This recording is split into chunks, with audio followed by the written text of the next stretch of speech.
में बैठे कुछ एजेंट्स नौकरी का झांसा देकर भोले भाले युवकों को कंबोडिया, लाओस, वियतनाम जैसे देशों में भेज देते हैं। वहां पर साइबर फ्रॉड कराया जाता है। अभी आगरा पुलिस ने किया अंतर्राष्ट्रीय साइबर स्लेवरी रैकेट का पर्दाफाश। पुलिस कमिश्नर के निर्देश पर साइबर क्राइम टीम ने 2 ऐसे अभियुक्तों को गिरफ्तार किया जो लोगों को विदेशों में नौकरी का झांसा देते थे। अपर पुलिस उपायुक्त आदित्य कुमार ने बताया कि यह गिरोह भोले भाले लोगों को कंबोडिया और थाईलैंड ले जाकर उन्हें साइबर दास्ता और मानव तस्करी में धकेल देते थे। अभियुक्तों से लैपटॉप और मोबाइल सहित अन्य महत्वपूर्ण साक्ष्य बरामद हुए हैं। आगरा पुलिस की इस कार्रवाई से साइबर अपराधियों के अंतर्राष्ट्रीय नेटवर्क को बड़ा झटका लगा है। जैसे कि आप सभी जानते हैं कि आज के समय में साइबर क्राइम काफी बढ़ गया है। उसी के क्रम में साइबर स्लेवरी के कुछ जो पीड़ित थे आगरा के रहने वाले, उनकी शिकायत पर एक मुकदमा पंजीकृत किया गया था। उसी कड़ी में जांच कर कुछ लोगों की गिरफ्तारी की गई है। पूछताछ में कुछ चौंकाने वाले तथ्य सामने आए हैं, जैसे कि इंडिया में बैठे कुछ एजेंट्स नौकरी का झांसा देकर भोले भाले युवकों को कंबोडिया, लाओस, वियतनाम जैसे देशों में भेज देते हैं। वहां पर इंडिया के ही कुछ एजेंट्स $3,500 से $4,000 प्रति व्यक्ति के पैसे के लेकर इन लोगों को विभिन्न कंपनियों को बेच देते हैं और इनसे वहां पर साइबर फ्रॉड कराया जाता है।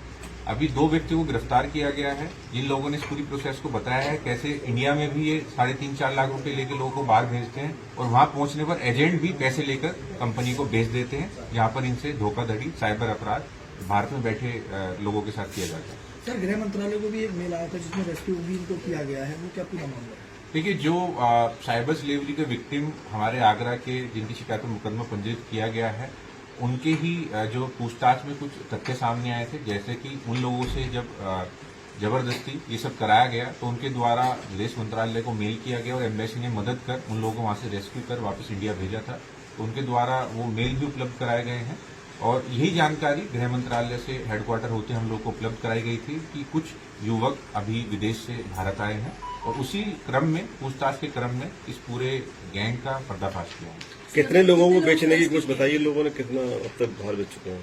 देखिए, इसमें जो एक अभियुक्त है आतिफ उर्फ रोनी, ये 2022 से 2025 मई तक ये कंबोडिया में ही था और पूछताछ में 50 से ज्यादा युवकों को इसने कबूल किया है कि इसने इतने लोगों को वहां पे विभिन्न कंपनी को बेचा है।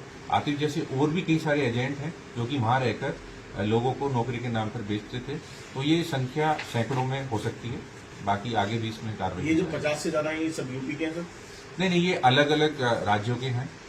मोस्टली ये टारगेट करते थे उन युवकों को जो पहले मर्चेंट नेवी में रहे हैं या उन्होंने कोर्स किया गया है, क्योंकि जैसे कि आप सभी जानते हैं कि सिंगापुर या मलेशिया, वहां से काफी सारी शिपिंग कंपनी के जो कार्गो या कंटेनर शिप्स हैं वो मतलब जाते हैं। तो उसी का झांसा देकर इन लोगों को वहां भेजते थे और वहां जाकर ये कंपनियों को फ्रॉड के लिए भेज देते थे। कितना फ्रॉड अब तक इन लोगों के द्वारा कुछ अभी ऐसी जानकारी मिल रही है? देखिए, इसमें अभी कुछ और नाम सामने आए हैं और उनकी जो डिटेल्स जब हम लोगों ने चेक की है, जो नंबर ऑफ SMS हैं, ट्रांजैक्शन है, तो ये काफी ह्यूज अमाउंट है। और जैसा कि इन्होंने बताया कि 2.5-3 साल से जो इंडिया में बैठे एजेंट्स हैं, ये ना केवल मैन पावर उपलब्ध कराते हैं बल्कि अकाउंट्स भी उपलब्ध कराते हैं। तो ये अभी तक जो इन्होंने बताया है, अभी इसकी पुष्टि करनी होगी, ये 500 करोड़ से ज्यादा का ये फ्रॉड इन लोगों के द्वारा खारिज किया जाता है। सर, मानव तस्करी से जोड़ा जा सकता है उसको? देखिए, उसकी भी जांच की जा रही है कि जो भी इसमें तथ्य सामने आएंगे उसी के क्रम में फिर आगे इसमें वैधानिक कार्रवाई। अभी 2 गिरफ्तार हैं और कितने लोग हैं जो निभाग रहे हैं?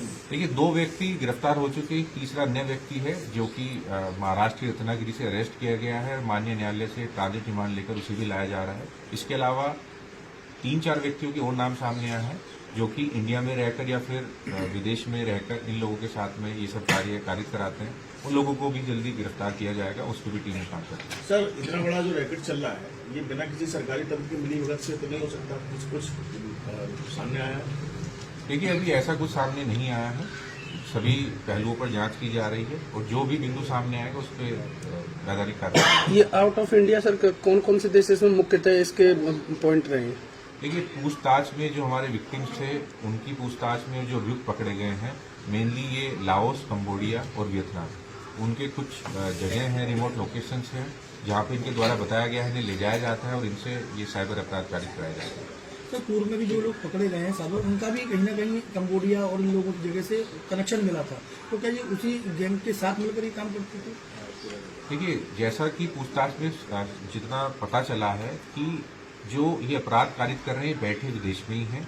इंडिया में बैठे हुए लोग इन्हें मैन पावर, सिम और अकाउंट्स उपलब्ध कराते हैं। तो अगर कभी आईपी एड्रेस से बाकी चीजों से हम पता करने की कोशिश करते हैं तो कहीं ना कहीं उनकी भी जो फाइनल डेस्टिनेशन लोकेशन आती है वो विदेश में ही आती है। तो अपराध वहीं से कारित किया जा रहा है। बाकी जो सपोर्ट है नीचे लेवल का वो यहाँ से प्रोवाइड किया जा रहा है। ओके।